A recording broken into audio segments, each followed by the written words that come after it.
And a new report says the U.S. Army is preparing for a new kind of war. The Army has a new $500 million mission to train and equip 26 brigades to fight in large-scale underground facilities beneath urban areas.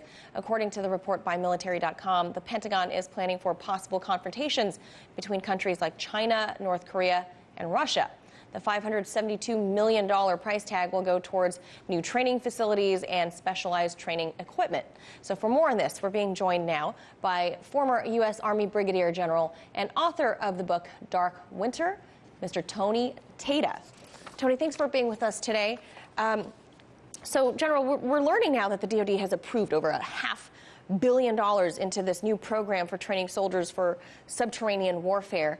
Right. Military.com, who broke this story, says unnamed officials have mentioned it's because of North Korea and Russia because they have a vast network of tunnels under major cities. How does this information translate to you, given your military background?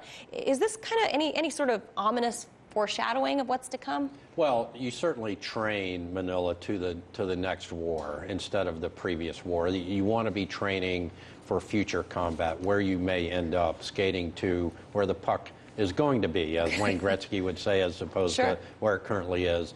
And so what we have is there are 10,000 underground military facilities in the world. Half of those, about 4,800, are in North Korea alone. And so as we've been ramping up for combat in North Korea, given the escalation of tensions over the last 2 years, 18 months to 2 years, we've been training underground in subterranean environments because it's a very different environment.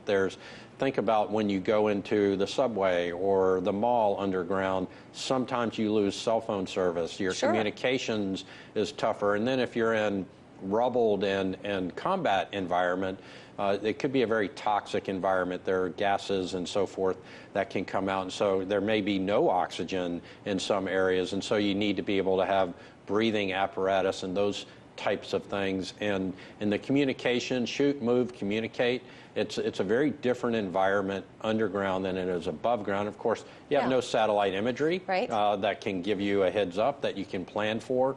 And so whether it's underground military installations that have secrets and weapons and that type of thing, or whether it's just combat in an urban environment like a mall or a subway or a sewer system, it's part of the environment. I'm sure you get turned around a lot easier too when it's subterranean. You can't really look at your cardinal directions by looking at the direction of the sun or stars. Exactly. So I'm sure that comes into play. But I'm glad that you mentioned North Korea, because given the president's recent summit with Kim Jong-un and the upcoming summit, presumably that's set with Vladimir Putin for next month, couldn't training like this be misread perhaps as like a hostile activity? Could it damage the peace process?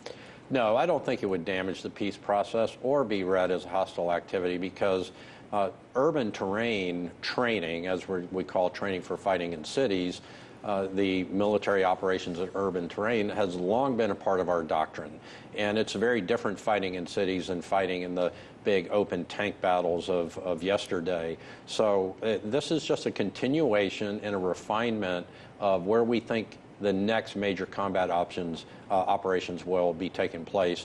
And if you look at Afghanistan versus Iraq, we had much more caves and mountains and those types of things where we had to train for that.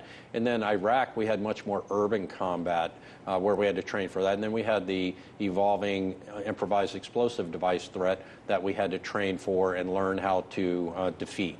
And so we are constantly training for the new environment, and I don't think any world leader would. I'm sure they're doing the same thing. Yeah, right. So exactly. You would say this is just kind of SOP, just standard operating procedure. We're training going forward. Nothing to be alarmed about. Nothing to be alarmed about, and I'm glad the Army's doing it, because we need trained and ready forces, whether it's in the space or on urban terrain or in open fields. Yeah, the space force. That's a different conversation for us to have another day. Exactly. But in terms of special tactical warfare like this, it used to be reserved for special operators only, but now the Army is saying that with this new type of threat, whatever that they deem is the new type of threat that America's facing, special ops can't do this without conventional troops assisting them, more boots on the ground with them, or in this case, underground with them.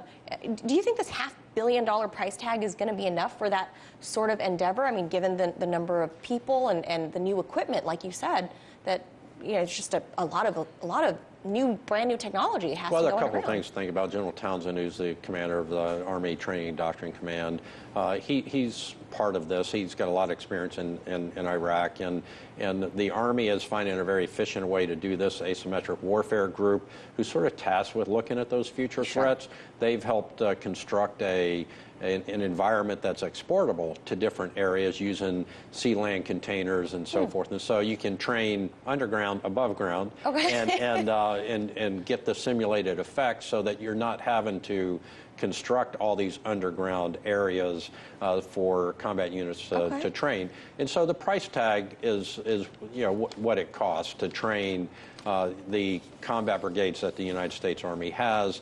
And we certainly want to give all our soldiers, sailors, airmen, and Marines the ability to go and fight and win when we need them to. And because it's a scale issue, you only have so many special operations forces. You're going to need conventional forces en masse to go into some of this. Think about going into the underground mall around, D.C. or somewhere large, or the D.C. subway system, the metro system. It's large, and it's a relatively small special ops force.